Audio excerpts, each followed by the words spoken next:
डरना ना। दूसरे भाई को उठाया, खौलते तेल में जला दिया।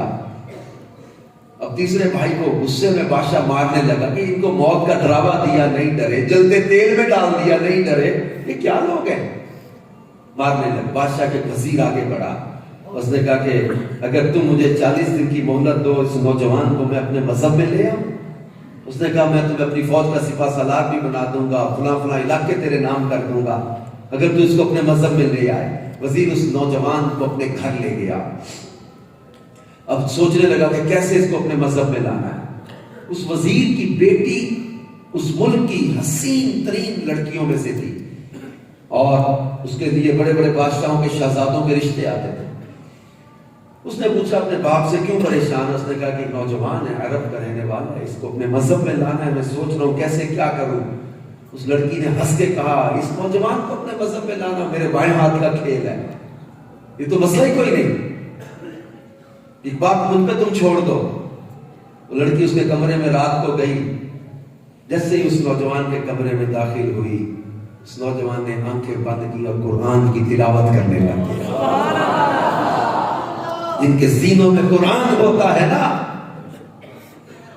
वो मोहब्बत कुरान में, अब उस नौजवान की आंखों से आंसू बहते जाते, कुरान पढ़ता जाता।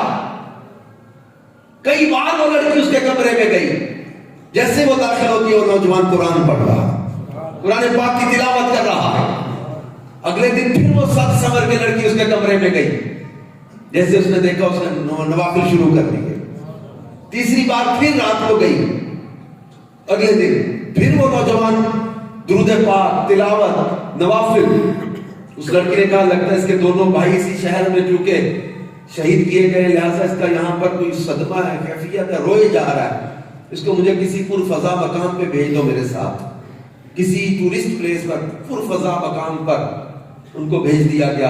आसाइशें, खाना पीना, बड़ी चीजें। वो लड़की कुछ ना कुछ खाना पीना चीजें लेके कभी उसके कमरे में जाती, बात करने के लिए, दोस्ती कर ले मेरे साथ, चल मैं तेरी हिमायत करूंगी, तेरा साथ दूंगी, मैं तेरी साथी बन जाऊं, तुझे यहां से निकाल के ले जाऊं, तुझे आजादी दिलवा दूं। कोई ऑफर दी उसने, कोई ऑफर दी, मेरे साथ शादी कर ले, मेरे साथ निकाह कर ले, मेरे साथ दोस्ती कर ले। हर तरह की ऑफर उस लड़की ने इस नौजवान को दी। और ये नौजवान आंखें बंद करता है, रोए जाता है, तिलावत करता है, दुरूद पढ़ता है। 37 रातें गुजर गई, 40 दिन की मोहलत थी।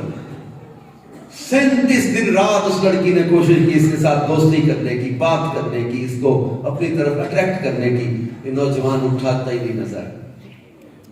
आखिर इस लड़की ने 37वीं रात इस नौजवान के कंधे से पकड़कर झंझोड़ा और कहा, तू किस मिट्टी का बना है, तू मेरी तरफ देखता क्यों नहीं? पूरे रोम में मेरे हुस्न के चर्चे हैं और हर तरह की दावत और ऑफर लेकर मैं तेरे कमरे में बैठी हूं, हर तरह की तुझे ऑफर करके देख ली, तू मेरी तरफ हाथ उठाकर नहीं देखता। मैंने कहा मैं तेरी फेवर करूं, तेरा साथ दूं, तुझे यहां से रिहाई दिलवा दूं, तू मेरी तरफ देखता तक नहीं। अब 37वीं रात वो लड़का बोला।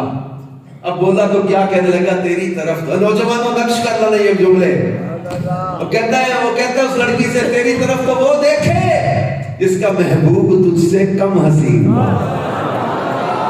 तेरी तरफ तो वो देखे जिसका महबूब तुझसे कम हसीन हो। वो लड़की रो पड़ी और कहती, क्या मुझसे भी ज्यादा कोई हसीन लड़की है जिसे तू याद करता है? उसने कहा लड़की नहीं है। और हैरान हुई, तो किसे याद करके रोता है? उस नौजवान ने जो जवाब दिया ना, उसको अगर एक शेर में बयान करना चाहूं तो यूं कहा जा सकता है कि वो नबियों में नबी ऐसे, इमामुल अंबिया ठहरे, हसीनों में हसी ऐसे कि महबूबे खुदा ठहरे। वो नबियों में ऐसे नबी के इमामुल अंबिया, हसीनों में हसी ऐसे कि महबूबे खुदा, अल्लाह के महबूब है, ऐसे हसीन, ऐसे हुस्न वाले, ऐसी शान वाले मेरे आका सल्लल्लाहु अलैहि वसल्लम हैं। वो लड़की इस नौजवान के पास बैठी कहती, तू मदीने वाले आका अपने नबी से मोहब्बत करता है? उसने कहा हाँ, मैं उनको याद करता हूं, उनसे प्यार करता हूं। अब वो लड़की जिसने ये चैलेंज किया था इस नौजवान को अपने हुस्न के जाल में फंसा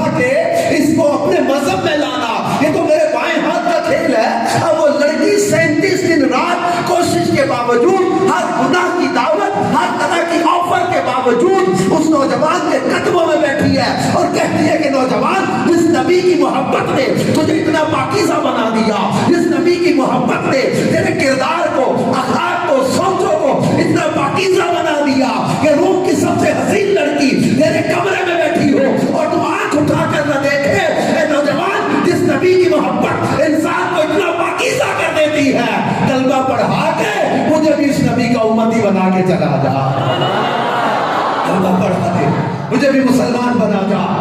اب وہ لڑکی کلمہ پڑھ کے مسلمان ہو جاتی ہے، جس نے کیا کہا تھا کہ یہ تو بائیں ہاتھ کا کھیل ہے، اس لڑکے کو اپنے مسلم کے جال میں پھنسا کے اپنے مذہب میں لانا، میرے ساتھ شادی کا لالچ دوں گی، فوراً میرے ساتھ میرے مذہب میں آ جائے گا۔ اب وہ لڑکی 37 دن رات کوشش کے بعد اس کے قدموں میں بیٹھی کلمہ پڑھ رہی ہے، اسلام قبول کیا اس نے۔ اس طرح کے کتنے واقعات تاریخ کی کتابوں میں ہیں کہ مسلمانوں کے عشق رسول کی برکت، قرآن سے محبت کی برکت، مدینے والے آقا صلی اللہ علیہ وسلم سے محبت کی برکت، لوگوں کے